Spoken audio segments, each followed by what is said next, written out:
Porque as pessoas acham que é muito difícil, né, você buscar informações sobre um candidato. Isso está me falando que isso não é verdade. Porque essa dificuldade faz parte dessa resistência? Ele achar que tudo é difícil? Eu acho que talvez também informação, né? Por exemplo, o professor lembrou dos sites. É possível hoje você entrar no site do TSE e descobrir quanto que um candidato X já gastou e de quem que ele recebeu o dinheiro. Quer dizer, é uma informação importante, né? Qual é o poder econômico que está financiando o candidato A, B e C? Quer dizer, isso pode ser uma informação importante para o eleitor? Acho que sim. E lá no site do TSE você consegue ver com o que ele gastou e de quem ele recebeu. Quer dizer, não deixa de ser uma saber dos compromissos do candidato, né? Perfeito. O que talvez possa complicar um pouco aqui, repensando, é que essas informações hoje estão uma divulgação fácil através dos sites ou dos sítios eletrônicos. E talvez nem toda a população, a nível nacional, nós estamos falando aqui, tem condições de fazer esse acesso, tem condições de buscar. E realmente talvez aquela pessoa mais humilde, e efetivamente ela não se interessa pelo processo, normalmente, o professor pode me corrigir se eu estiver errado, mas normalmente é aquela que não resolve, só resolve mais ou menos em cima da hora. Então ela às vezes tem uma dificuldade de buscar essa informação. Mas eu acho que as autoridades competentes têm buscado a melhor forma possível realmente abrir essa informação. Quer dizer, ela pode buscar inclusive o que o candidato fez em outras eleições, se as contas dele foram aprovadas, não foi aprovado, isso. Se ele faz parte da ficha limpa ou não faz parte, isso está divulgado. Mas, na verdade, às vezes tem um entrave natural para que ela chegue a essa informação.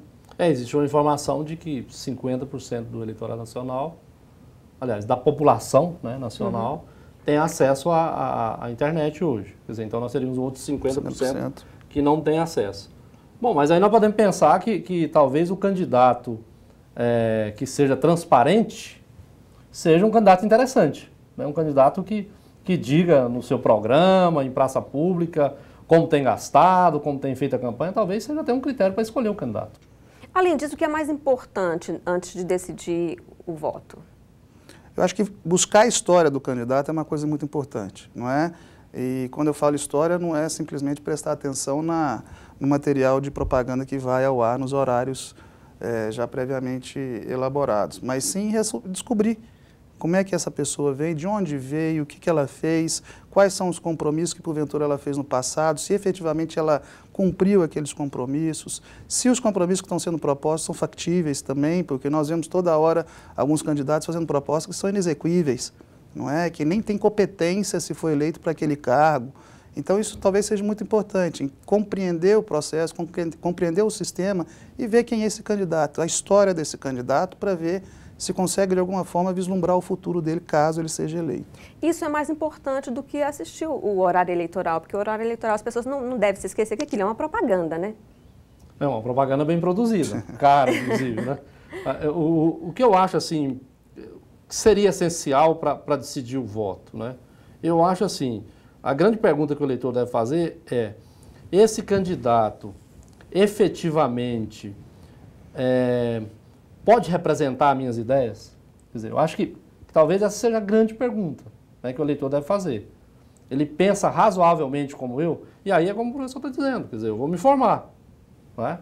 Eu tenho que pensar que o meu representante pense razoavelmente como eu penso. Mas talvez essa seja a grande arma para escolher o candidato, né? É que existe um problema não, mas um dificultador hoje, que a legislação eleitoral tem tentado ao máximo diminuir a possibilidade de infrações por parte dos candidatos. E isso tem feito o aparecimento de estratégias mais sofisticadas por parte de alguns candidatos. E vira e mexe nós ficamos sabendo aí da compra das lideranças hoje, que é de você vai atrás de líderes que têm, de certa forma, já um número X de pessoas que estão vinculadas a ele, que ele tem efetivamente uma liderança sobre elas, e as pessoas tentam fazer essa negociação como se fosse um curral de eleitores. E isso é muito complicado hoje, porque acaba isso passando batido sem você ter condições efetivamente de fazer uma fiscalização real. E a população às vezes também fica sabendo disso, mas acaba sendo envolvido no processo. Para mim, esse problema hoje desse tipo de estratégia sofisticada, que talvez seja uma coisa para a gente discutir muito eleitor, ainda. Né? Ah, com certeza.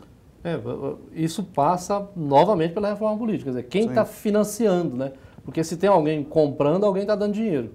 é uma coisa que talvez nós devêssemos ter um outro programa para falar sobre financiamento de campanha aqui. Né? Quem deve financiar a campanha, se o financiamento é público, se há um limite de gastos, talvez isso seja uma das grandes questões da nossa democracia. Na democracia representativa, esse é o momento em que o eleitor está com a bola. Quer dizer, durante o período não eleitoral, são os representantes que dizem como é o país. E na hora do voto, é a maneira do eleitor diretamente dizer como é o país. Então, veja a importância do voto. Né? Então, nosso programa já está terminando agora e eu gostaria que vocês deixassem uma mensagem para o eleitor. Tá, eu, em nome da Ordem dos Advogados do Brasil, gostaria de provocar, na verdade, no cidadão, essa visão crítica. Lembrando ele que ele é o principal ator desse processo e o grande responsável pela fiscalização desse processo. Nós estamos disponibilizando, vou repetir mais uma vez, o nosso 0800 642 2210 e o nosso site www.eleiçõeslimpas.com.br, com o propósito exatamente de fazer isso, de assumir a responsabilidade, a cota de responsabilidade da instituição na tentativa de facilitar essa informação a chegar na ponta e que essa ponta efetivamente tenha conhecimento e ciência da responsabilidade dela dentro do processo, que ela se insira dentro desse processo. Então eu comungo a todos e peço que todos efetivamente façam esse trabalho de fiscalização e que, se for necessário, que utilizem dos nossos meios de comunicação ou qualquer outra via de comunicação que o próprio tribunal tem, o Ministério Público Federal também o tenha. No mais, agradecer o momento também do Cindy Lojas aqui por nos receber e nos autorizar aqui a tratar de um tema tão importante para nós. Eu volto a repetir o que eu tenho dito, né? Aí nas salas de aula, nas palestras. Eu acho que o grande momento da democracia é esse. Né? Na nossa democracia representativa, o político, o representante, está sempre decidindo. O momento do eleitor decidir é agora, quer dizer, precisa, na verdade, que o eleitor sinta a importância que ele não se sinta como objeto do processo, mas ele se sinta como um ator principal desse processo. Né?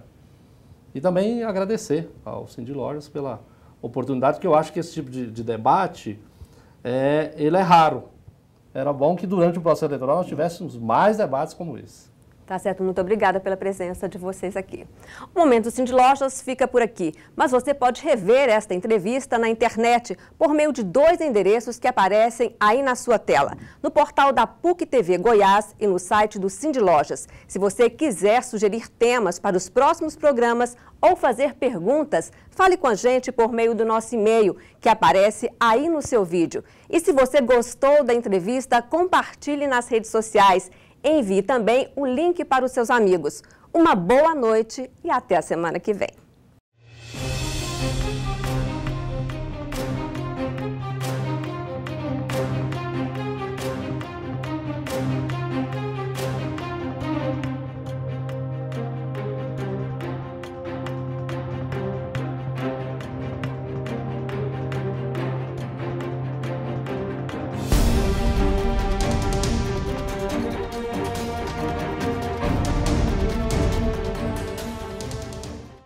Momento Cindy Lojas.